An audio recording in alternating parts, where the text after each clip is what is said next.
Thanks ever so much for joining us this morning. My name is Anna. I am the Head of Support Services at Overcome. So just to say, please do get in touch with us. We're available Monday to Friday, 10 a.m. to 5 p.m. And it's myself and my colleagues, Catherine and Alice.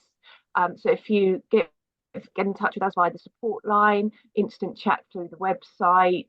We can arrange video calls, scheduled support calls. There's text messages and emails as well. So hopefully, whichever channel you prefer to get in touch with us by, we've got one available for you. And we'd really like to hear from you. We're here for emotional support and also information and anything that you want to talk through. If there's any questions that occur to you after today's webinar, please do get in touch with us. Hopefully we'll be able to find the information for you. Today, if you want to ask Lisa any questions, then please do drop them into the chat box, which is the little speech bubble down the bottom of the screen, or the Q&A box. Either one is fine, and I'll read them out, but I won't use any identifying information about you, just to protect your privacy, because as Rebecca mentioned, this is being recorded. Okay, so I'm delighted to welcome Lisa Steele, who's the Chief Executive of High Cancer Care, who provides support and information for anyone affected by cancer in the Jewish community. And Lisa's going to talk to us today about the NHS Jewish BRCA testing programme. So I'll hand over to Lisa. Thank you, Anna, and thank you so much for having me with you today. And welcome, everybody. If I start by just telling you a little bit about High Cancer Care that you might not know. So High Cancer Care is the Jewish community's cancer support organisation for anyone who's been affected by a cancer diagnosis. It was started in 1990 by two remarkable women, Frances Weingarten, who'd been diagnosed from a rare form of cancer, and Susan Shipman, whose daughter Natalie had been diagnosed with a brain tumour at the age of 4. Sadly, Natalie passed away just before her 8th birthday, but Frances lived for another 26 years, albeit with significant physical limitations as a result of her cancer diagnosis and treatment. So although impacted in different ways, both women arrived at the same conclusion, that cancer had come into their lives for a reason and that something positive had to come out of their experiences. And they set up establishing a culturally sensitive and dedicated support organisation for Jewish cancer patients and their loved ones. Little did they know then of the seismic impact they would have on the Jewish community and the wider community across the UK and all over the world. They made a deliberate choice to name this organisation Chai, which is the Hebrew word for life. It embraced their belief and experience that people live with and beyond a cancer diagnosis. And more than that, it was an affirmation that life, whatever the ultimate outcome, needs to be lived with as much spirit, comfort, dignity, and meaning as possible. And that spirit has imbued the organisation with an energy and passion, and we're now supporting over 4,400 cancer patients and their family members. We are the heart of cancer support, not just a leading voice with our community, but nationally and internationally, being called upon to share advice, best practices and expertise.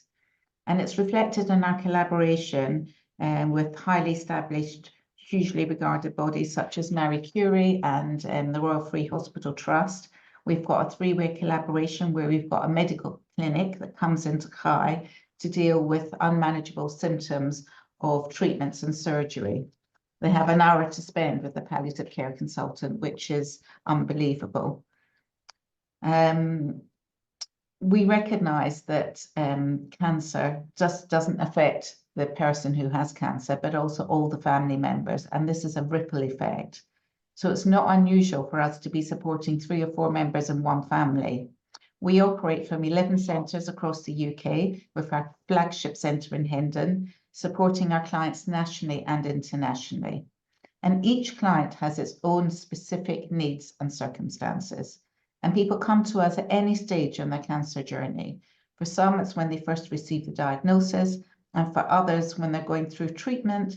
And for many people, it's not until they've finished when they can start processing what they've been through. We offer a range of at least 65 services from counselling to individuals, couples and families, to a range of complementary therapies, massage, healing, reflexology, acupuncture, hot stones. We do physiotherapy. We've got a gym where clients can be seen to build their strength before, during and after treatment. And we've got various support groups. We've got a man's group, a women's group, Pilates, yoga, meditation, bereavement groups, breast buddies group, and BRCA support groups that I'll go on to after. We've got play, art and music therapy for children affected by diagnosis, and we support these children in schools and also at high. We've got an image resource service where we support people who are going through different things to do with their image when they're going through treatment, and we have a style workshop 3 times a year. And we also support a home support service for those that are too unwell to come into our centre. So that's just a brief overview of HIGH very quickly. But the main reason why we're here is to talk about the NHS Jewish BRCA testing engagement programme, which was launched this year. So if I can have the first slide, please. So HIGH with genetics won the tender to raise awareness of this programme. So if I tell you a little bit about genetics, that was established in 2010 as the only cross-communal charity devoted to the better management and prevention of Jewish genetic disorders. Genetic disorders can be recessive and dominant disorders. So recessive disorders, genetics started with raising awareness, and now they do screening for 47 genetic disorders like Tay-Sachs, cystic fibrosis, and they've got programs in schools and universities where they do this testing, and they've screened about 5,000 people to date. Now, dominant disorders are the BRCA gene folds, and so we're working with genetics to look at the BRCA gene folds. Can I have the next slide, please? So I've talked to you about HIGH. I don't think there's anything else I need to add. We support people just from 3 to 98. For those who can't get to us, we'll support through Zoom or Teams, and 60% cancer patients, 40% are their loved ones. The HIGH in school services is when our therapists go into the schools and support the children who need the support in the schools. And that saves the parents having actually to bring the children out of school, bring them to a centre and take them back to school again. So many more parents prefer that, especially when they're unwell. Can I have the next slide, please? So the NHS Jewish BRCA testing programme, the engagement campaign. This is a world first where the NHS in England launched a BRCA testing programme for the Jewish community. It has important potential to save lives by reducing the risk of cancer. That's why we call it knowledge is power. HIGH Genetics won a tender. We had to put in a very detailed tender, and we were appointed by NHS England to support the programme. We worked together with them. So genetics have already, as I said, dealt with various issues, genetic recessive issues, and now they've got the dominant one, and HIGH, we're the support for cancer patients. So our job is to inform the whole of the community about the programme. So this can be anyone who identifies as having one Jewish grandparent. So it doesn't have to be, you don't have to be religious, you just have to identify as having one Jewish grandparent. And I'll go into the criteria for being tested after. But it's, and we also have responsibility to help people understand the implications of being tested and to decide whether and when to be tested and support people through the testing process. And if they're positive, beyond that. So next slide, please. So back to basics, what are genes? I'm not sure who's on this call, so forgive me if you all understand this, but just a very quick biology. So inside every cell is DNA, and DNA is the instruction manual for our cells, and they come in pairs, one from each parent. So a gene fault mutation is like a spelling mistake, and it means the gene can't carry out the role it's meant to carry. So we all have BRCA genes. We're all born with BRCA genes. The issue comes and when there is a fault in that BRCA gene. And that's when the issue is. So just to reiterate, everybody has BRCA genes. It's when there is a fault, like a spelling mistake in the BRCA gene, that then there is the issue, and then it has the implications. So if I have the next slide, please. So what is a BRCA gene fault?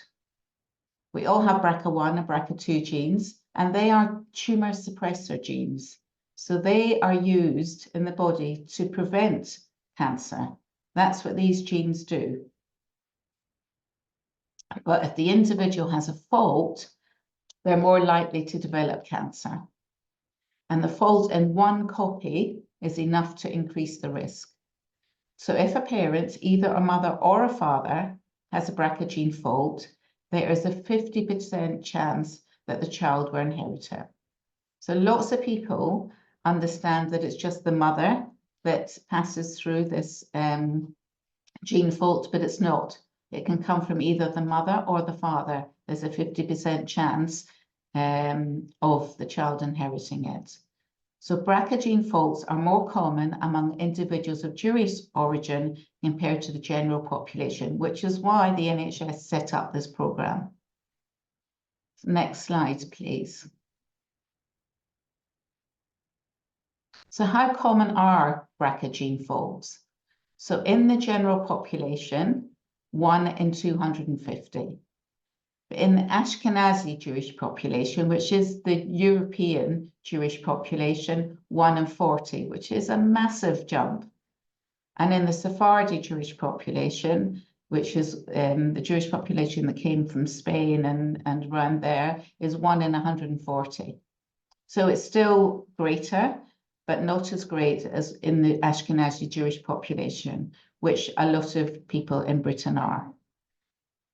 Next slide, please. So what are BRCA gene-associated cancers? So you are more likely to get breast cancer, ovarian cancer, prostate cancer, and pancreatic cancers.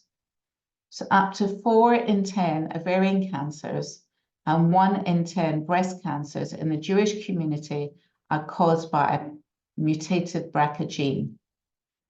Okay, and if we look at the table over there, and if we're looking specifically at ovarian cancer, so the female risk for ovarian cancer in the general population is 1.5% population, and with the BRCA1 fault, gene fault, 44% is elevated to, which is huge. And with the BRCA2 fault, it's 17%. So I think this is really, really significant. And knowing that, which is why we say knowledge is power, one can significantly reduce the risk. Next slide, please. So risk can be managed, but only if you're aware that you have the BRCA gene fault. Obviously, if you don't know that you have the BRCA gene fault, then you can't reduce the risk. So I'll go into the pathway in a minute, but the testing is a simple genetic test using saliva. It can identify individuals with a BRCA1 or BRCA gene fault, and then they can access risk management options. So I'll go into what the testing means, but basically one has to just spit into a test tube. You get the test sent at home and you send it back, and then they will give you results. But if I have the next slide, I can go into that in much more detail. So cancer risk management. We have a choice of managing this in different ways if we have the fault. We can do enhanced surveillance and screening. So there are different screening options. We can do MRIs for breast and ovarian cancer screens in CA125. There is preventative surgery, oophorectomy or taking out fallopian tubes. lifestyle changes, diet changes, exercise, and medication that one can go on. And the next slide, please, has got much more detail. So the cancer risk management for females, lifestyle choices. So for, exercise, diet, sleep, stress, all these things are things that one might want to consider when they're thinking about, when we're thinking about looking after ourselves in a different way.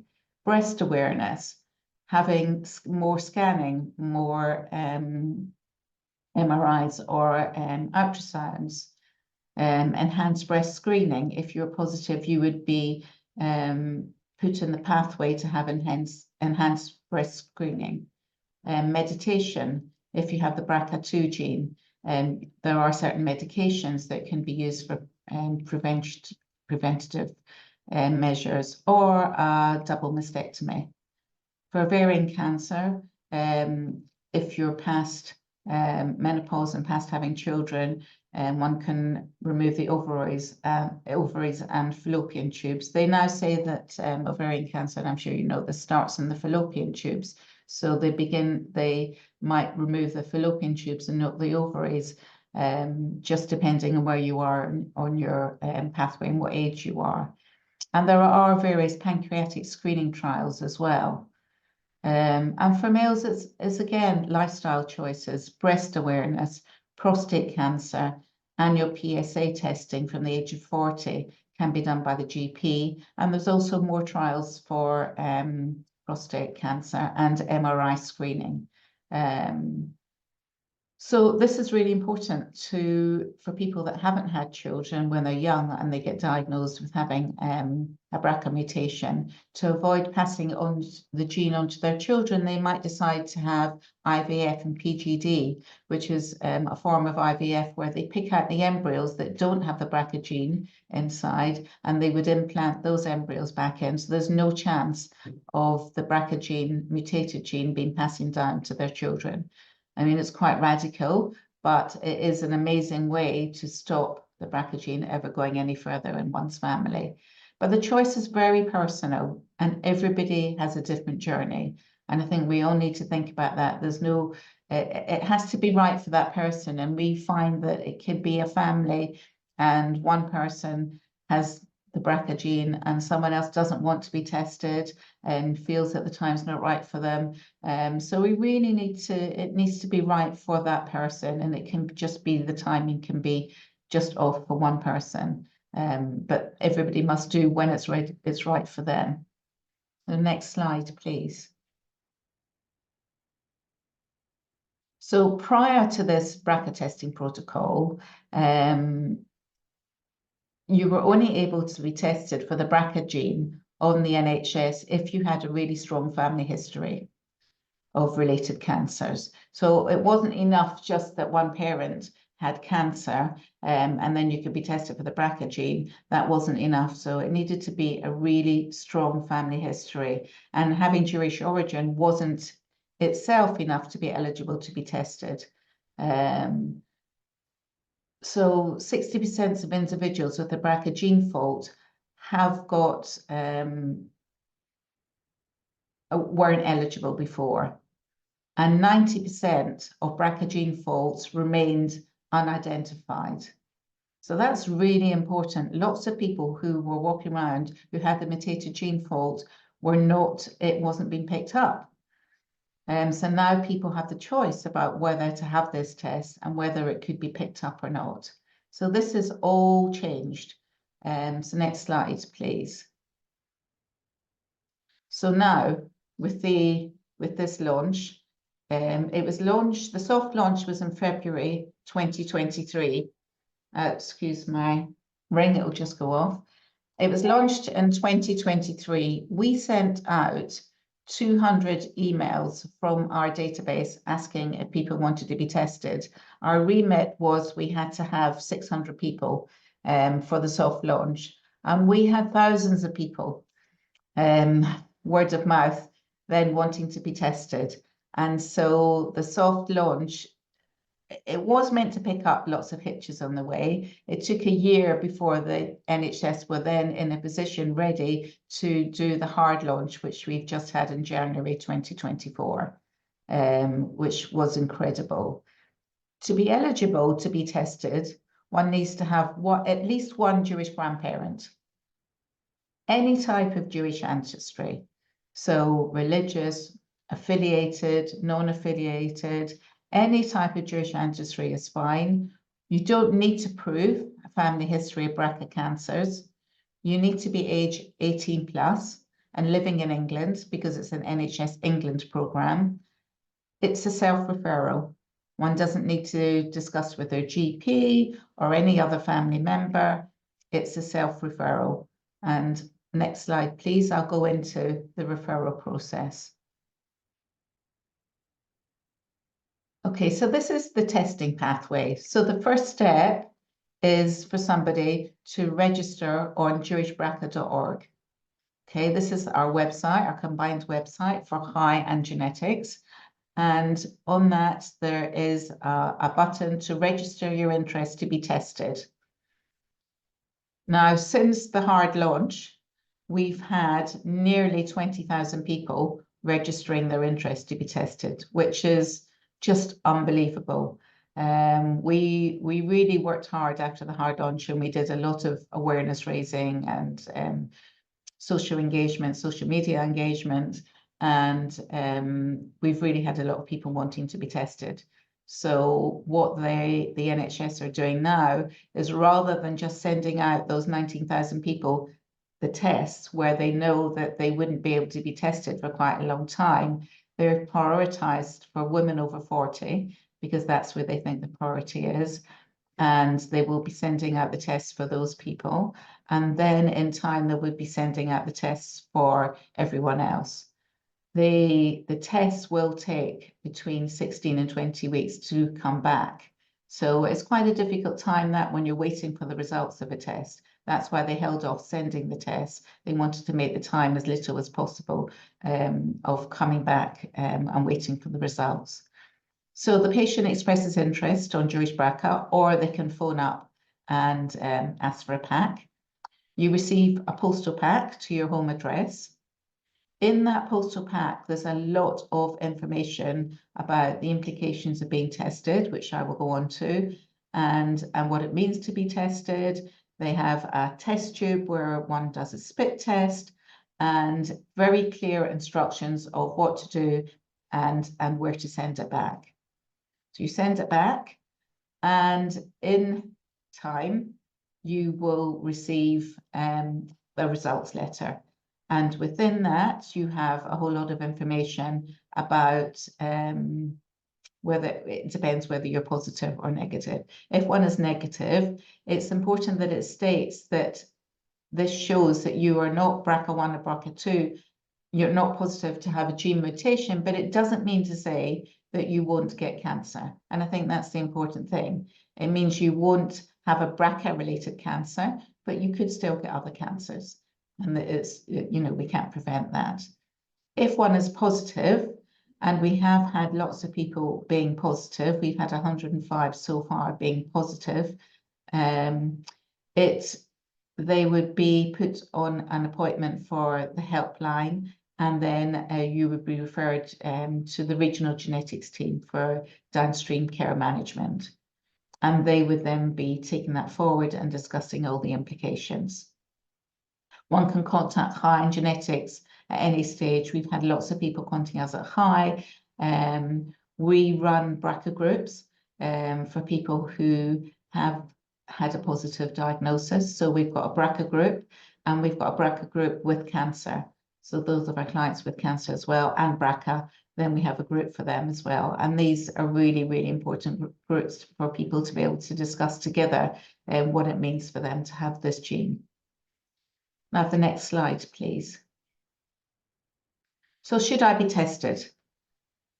So, excuse me, knowing your BRCA status is very empowering, and it can enable you to manage the cancer risk. But whether to test is an entirely personal decision.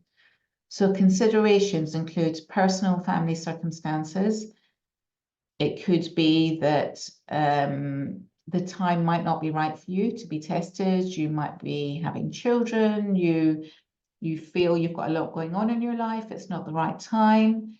It may depend on your age, stage in life, religious considerations. If you're religious and about to get married, it might not feel the right time to be tested then. There's so many considerations to be thinking about, because once you have that knowledge, you can't take it away. Even though we know that there's positive things that come out of it, once you know, you know. So one needs to take time to consider when is the right time to be tested. Okay, and that is really important. And even with this program, when I knew it was coming out, it took me about 4 or 5 months, even though I knew it was coming for ages, it took me about 4 or 5 months to think, okay, now I feel I'm ready to be tested. And that was the right time for me. But everybody needs to make that decision for themselves, and how we can talk over what that means, and to think about in the counselling session the implications for being tested and if it's the right timing or not. How would you deal with a positive result if you're planning a family? These are things one needs to think about. Personal options available if you do have a gene fault, potential options. So thinking, if it came back positive, what would you do? What would it mean? What would you tell your children? You know, what would you tell your parents? You've still got parents. So there's lots of different things. It's not just you taking the test. It means for the wider family, because if you have a positive test, it could mean a 50% chance that one of your children could have it. So it's 50% for each child. So I think about that. How may the result impact you emotionally against the potential benefits, of course? And how may it impact your children and other relatives? Would they then be tested? If you've got brothers or sisters and you're telling them, would they then think about taking the test? What would that mean for them? So I think there's lots and lots of different implications and personal decisions to make and considerations before taking the test. Because I think once one has taken the test, then you know the result. Now, the next slide, please. So this is our community partners, and some of the organisations that we work with in helping us to raise awareness of the BRCA gene fault. And next slide, please. So these are the demographics we've had so far. So 19,479 applicants, which is a lot of applicants. Of those, 4,525 tests have been returned, 3,716 female and 809 male, and 105 have tested positive. So 61 females and 44 males. So just a reminder that it can go through the male line as well.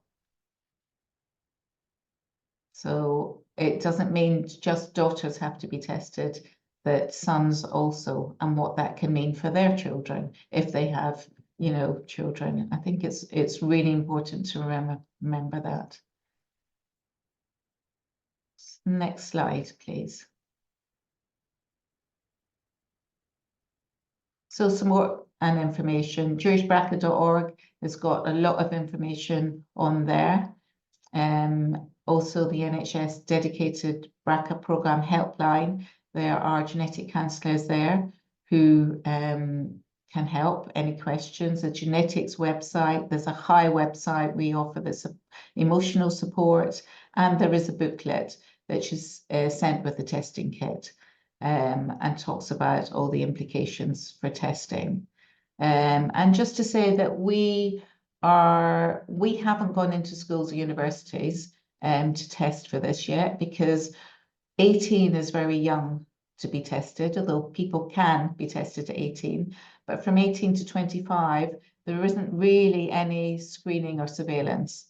And so we feel that really, the NHS wanted to start at 18. We feel that, of course, people can be tested then, but just to be aware, sitting on that and holding that until there's more surveillance and thinking about what one needs to do if we have a positive result, one needs to consider that also. So I'm happy to answer any questions. I know I've given you a lot of information. Right. Thank you so much, Lisa. That was fantastic. Really clear talk on such a complex issue. So thank you so much for that, and great to hear about all the support that's available from HI and also from the other organisations that you signposted to as well. So if anyone's got any questions, please do drop them into the Q&A or to the chat boxes. And as I mentioned at the beginning, I'll read them out, but I won't use any identifying information. We've got plenty of time, so please don't hold back. One question that I just wanted to ask, Lisa, was is there anything that you would advise, some of our members would be in Scotland or, outside of the NHS England programme. Yeah. What would you advise people to do in those circumstances if they're not able to access the NHS England programme, but they're worried about their BRCA risk? Yeah, it's very hard. We have had quite a lot of calls from people outside of England, upset that they're not involved in the programme. And of course, having to explain it's not our programme, it's an NHS programme, but they are, this is a protocol, and they are thinking of extending this to nationally, that this will be available, hopefully by the end of the summer. So I don't think it's going to be that long before this is extended. So I am told that people will be able to be tested for BRCA, throughout the UK. So I hope that does happen, because I know people have been upset that it's just England. Yeah. Oh, that's fantastic news though. So yeah, hope it will be. And it should be throughout the UK. Great, thank you. So any questions from anyone? And the other thing I just wanted to highlight was those please see that if you're sort of digitally isolated, you can ring up rather than go through the website for this. Yes. Yes, that's right. And there is the helpline on the NHS programme is fantastic. It is run by genetic counsellors, and they're really, really helpful. Great. Thank you, Lisa. So we've had a question come in. Do you have genetic counsellors who work at HI? We do. Our counsellors have been trained by the Marsden and Northwick Park. We've done quite a lot of external training for our counsellors, and they so they do have that knowledge. We're not medical here, so we wouldn't be discussing going into detail about various surgery options, although we understand the options, but it's more about the implications and thinking about what that means and the emotional impact, of course.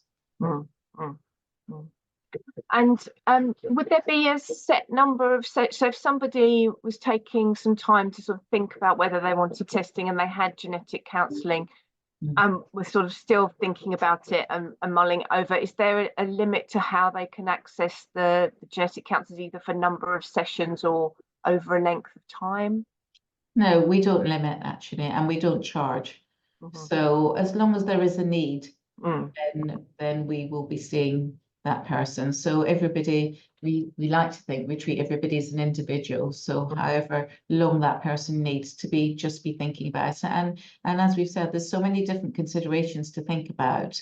And it could be that maybe a parent has had is BRCA positive, and maybe one sister wants to be tested, one doesn't, and the thoughts around that and what that means. Yeah, absolutely. And people are surprised that when there's been no history of any cancer in the family, and not that they're aware of, and suddenly they do this test because they think, okay, I'm just going to do it, it'll be another thing ticked off my list, and then they do it without really thinking about it, and then they're positive. Yeah, the shock that brings. Yeah, absolutely. What that means. Yeah, absolutely. And I think that's a really, really good point, Lisa, because as you explained, it increases your risk of cancer, but it doesn't mean that you will definitely develop cancer. For some people with that genetic change, there won't be that history. For others, they sort of think, I think it's likely because they're thinking back over their family history. Yes. But and people have developed cancer in their families, but for others, absolutely, it could be a real shock if that increased risk hasn't actually resulted in any cancers in the family that they're aware of. Yeah, absolutely. But to have that knowledge on a positive side and then think, actually, this is something I can do something about. I don't have to wait and worry the whole time. And actually, I can make a decision and think about what's the best way forward for myself. Yeah, yeah, absolutely. Absolutely. Yeah. As you've said, it's so personal. Yeah. Yeah, I think that's the important thing, is the personal, and everybody has to think what's right for themselves. Yeah. Yeah, definitely. Thank you, Lisa. Any more questions from anybody?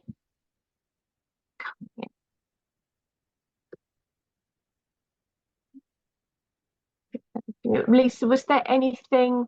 We'll give it a few minutes for people to just see if they've got any questions for you. But it was such a thorough and comprehensive talk. So thank you very much for that. But was there anything that you wanted to sort of add or pick up on? Not really. If anybody has questions that they think about after, then please don't hesitate to give us a call. And you know, however minor they think it is, we can definitely support that, because as we say, it's a big decision and we want people to make the right one for them. And also, just because, I mean, this program, it's amazing, has a 73% success of people being sent packs and then sending them back, which is really high, actually. Yeah. People are really thinking about it before they're asking for their packs, and there's not a lot of dropout, which is good, actually.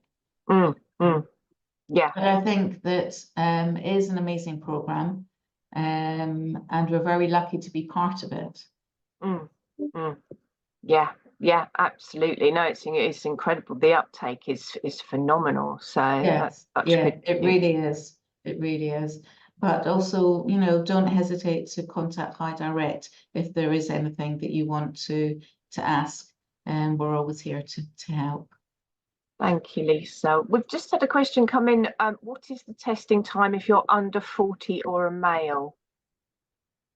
Well, they are, once you have your test, they're saying 16 to 20 weeks to get the results back. It may take a few months, a good few months before you get your test. So it is taking a long time, just because they don't want to have that backlog. They have opened another lab, and so they do think it's going to start speeding up.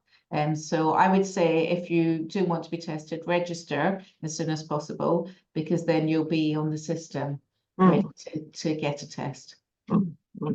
Yeah, definitely. Any more questions from anybody? If not, we will finish up. And thank you so much, Lisa, for your time. Thank you so much for having me, and thank you for listening. And it's a real pleasure